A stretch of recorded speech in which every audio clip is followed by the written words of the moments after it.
Hey. Hey, bud. Hey, Mr. Man. Mr. Papa Pants. Papa. He's like, yes. Yes. Yes. I see you. Jake, Jake, Jake. Jake, Jake, Jake. Jake your booty. Jake your booty. Well, if you don't decide to come... Oh, he's deciding not to come over here. He's deciding not to come over here. I guess, Jake, you're snooty. Hi, patron people. Patrons. All the patrons out there. It's been a little bit since I've done a Patreon exclusive compound video, so I gotta get that taken care of. It seems, you know, Stacy Thompson, she asked a question in the comment section of one of the last Patreon posts. Can you just talk a little bit about how you balance your work life and your care life? And sure, I can do that. Simple answer is that oftentimes I don't.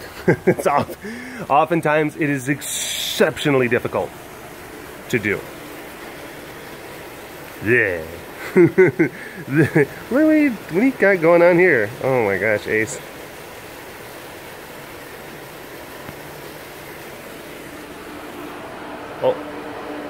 Oh my gosh. Hi, bud. Hi, Mr. Man. Hi, handsome. Hi.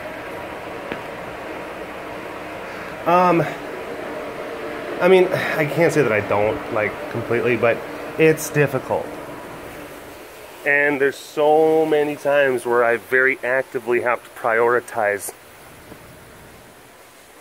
operations versus, like, media versus family versus work. And there's different times where it's like one has to be sacrificed.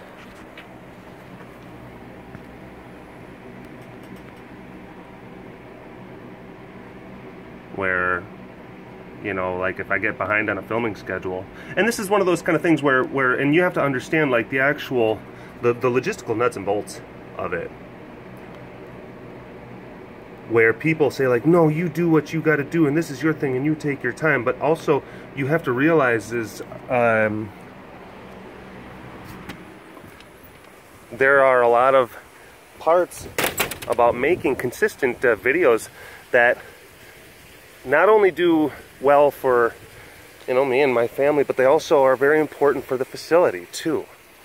It's important for the integrity and the support of the facility to be able to have regular, consistent uploads. Which means regular and consistent filming. Which is why I developed the style that I developed. Which is oftentimes just minimal edits. Improvisation. I don't script things. I just go out and I talk. I figure, you know what? I can have time for that.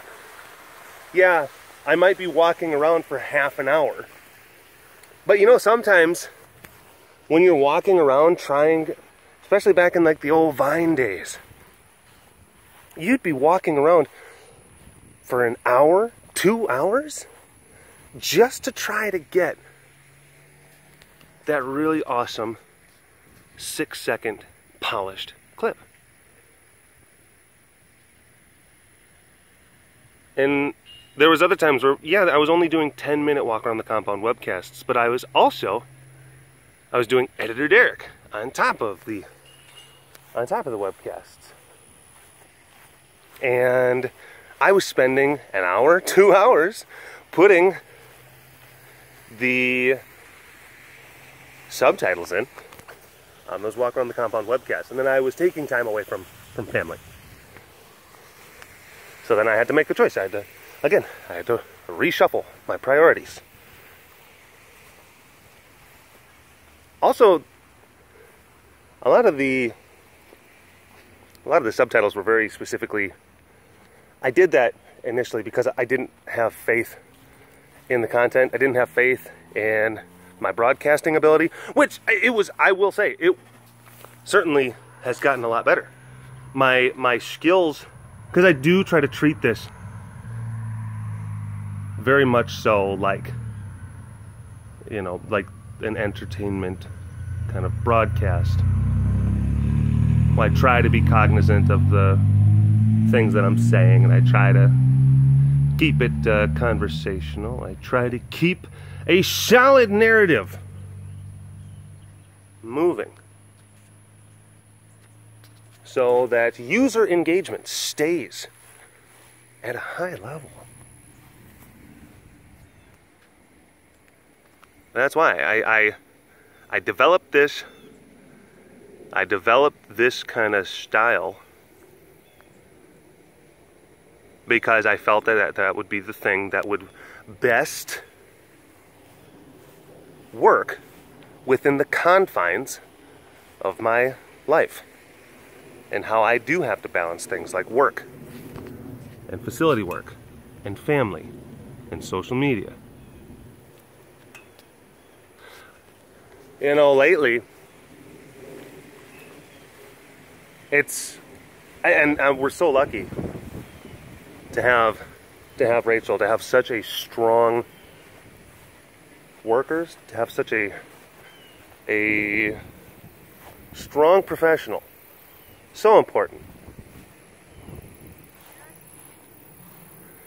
Because, you know, I spent a lot of time.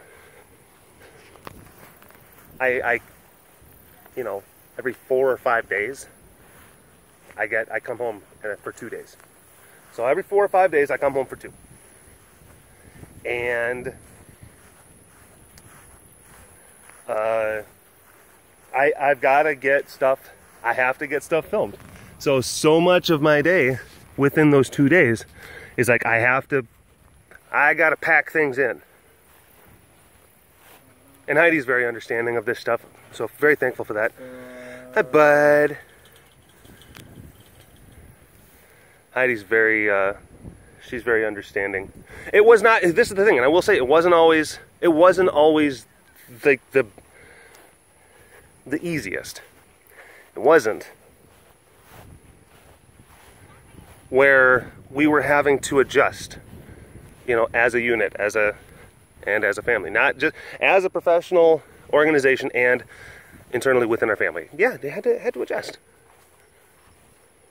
And then when you of course, because at the beginning, you have to also realize you're a major part of this facility's operation, Derek. You're a major part of it, and you're spending so much time not focused on the operation. You're focused so much on this whole internet thing. We don't know where it's going to go. There's no guarantee that it's going to really, yeah, you're seeing some initial, but it might dry up. And I'm not going to sit there and say like, oh, everything was just like wonderful and beautiful and hunky-dory from the get-go. But of course, as the future goes on, and then everyone kind of gets a little bit more, they get more accustomed to the dynamic, and then you see the jump. You actually can see more like empirical evidence. You get to see more quantifiable pros.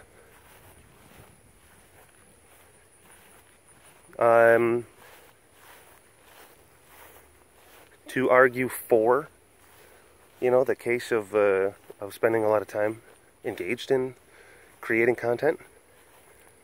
You see the increases to the facility, and you see the good that it does bring. And it took a long time. It took a long time for us to really like see it, and also to be comfortable in the idea that it was going to be something that stayed around. It's kind of like that Vine thing. Easy come, easy go. It got so big so quick, but then it went away, you know? But by then, by the time it went away, we had already had a lot of, like a strong foothold in a lot of other places. I already had a very strong, supportive online audience in other places. And it felt like the audience that we've gotten from some of those other places, it's like they were harder won. Oh, excuse me. Hi, bud. Hi, bud. They were harder won.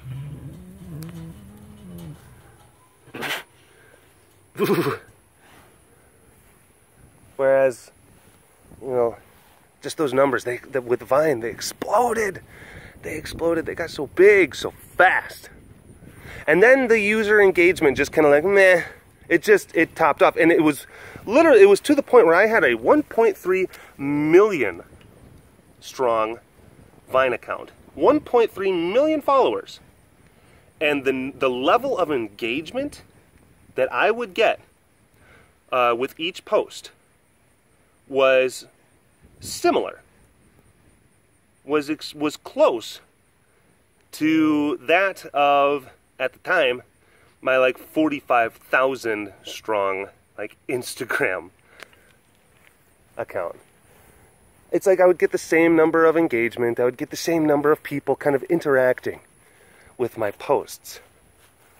So, and I've said this before, so even before Vine even went away, I knew that but it's like I wasn't too upset, because I knew that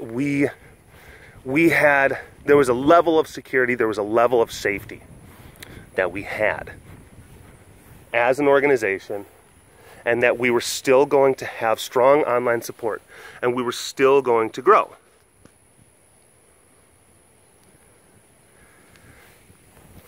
And that this place was still going to have a really awesome number of supporters that, you know, such as yourself, that help us out. And, you know, that played a big part into, it's still, you know, that it's important that I do put an emphasis and a prioritization on creating content these days. And I did have to have a transfer in job, because before, also, you got to realize, I was within the local area. My job was within the local area. That meant that I would leave for work and come home every day. Leave for work, come home every day. It was a bit of a drive.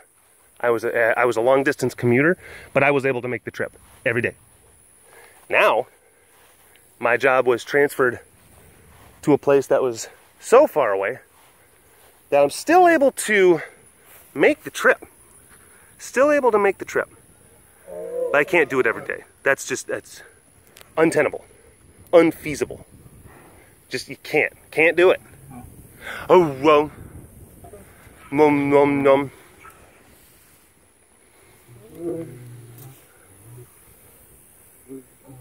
It's about a 4-hour drive.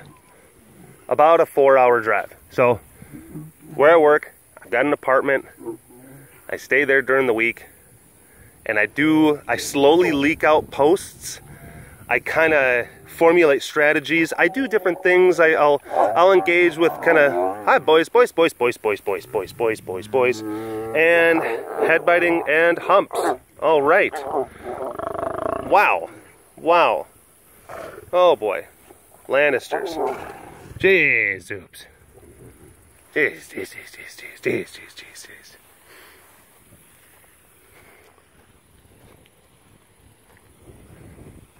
So I do a lot of more BCD and care admin stuff while I'm not here, as much as possible. Oh my gosh, that's a great picture. Capture. Oh my gosh, capture. Oh my gosh. Capture. See, we gotta get it. If we can get everything. See, yeah, you gotta make sure that, what is it, the law of threes? You gotta find like where, and I never knew this, like these photographic concepts. I always just kind of oriented my camera in a way that it just made sense to me. And then people like, I love how you frame your pictures, and I'm like, okay. Like actual like photographers would talk on my Instagram post like, oh my gosh, your framing is so divine. Oh, cool.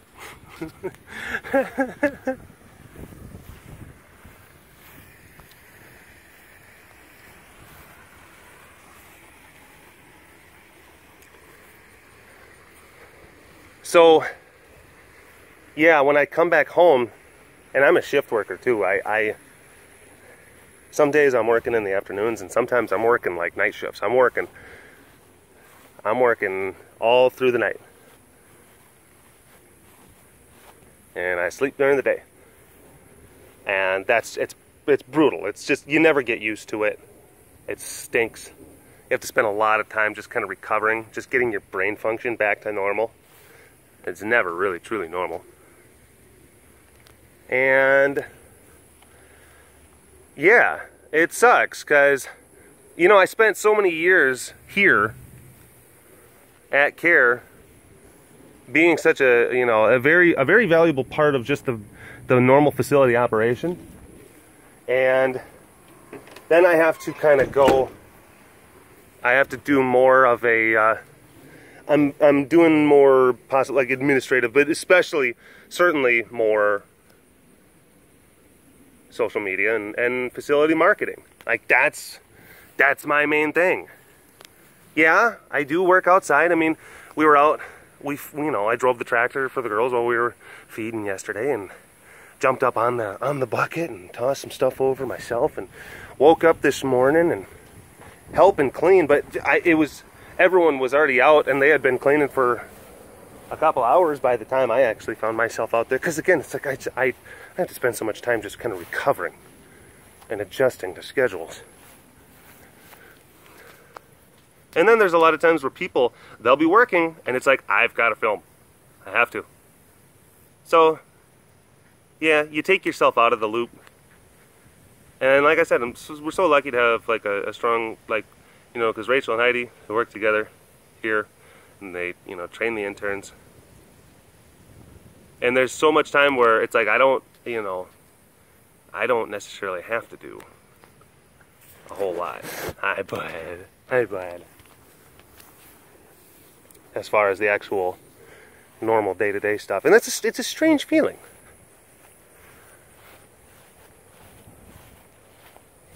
Now, don't get me wrong, when I, you know, when I need to, when there's big stuff that's happening, operations-wise, or, you know, if Rachel or interns, they need operational guidance, or certain types of instruction, as far as like, well, what should we do now?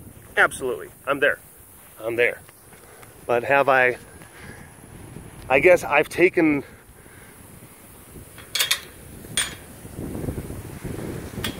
more of a desk officer role as opposed to a field commander role. You know what I'm saying?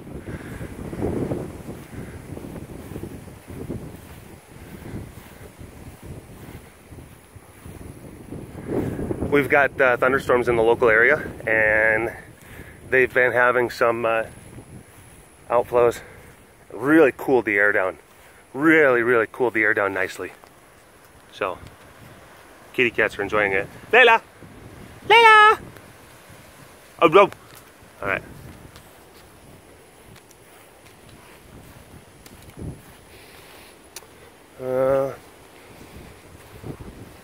Hi, Car. Hi, baby. Yeah, she's got some stuff going on with her ear. And it's on the spot where she had her surgery recently. So we had Dr. Bill come and take a look at it. And we will. And he, you know, it could be one of those things. It could be a lot of different things. It could be irritation at the site of a surgery, or it could be the resurgence of certain things that had to be removed. Hopefully it's the former, not so much the latter. And he looked at it and he was just like, well, I can't, you know, I'm not going to sit there and say definitively that it, like, things have come back, which is good. He's like, the way it looks, it could be other benign things. Could be. So We'll take a could. We'll take a could. Hi, Rasa.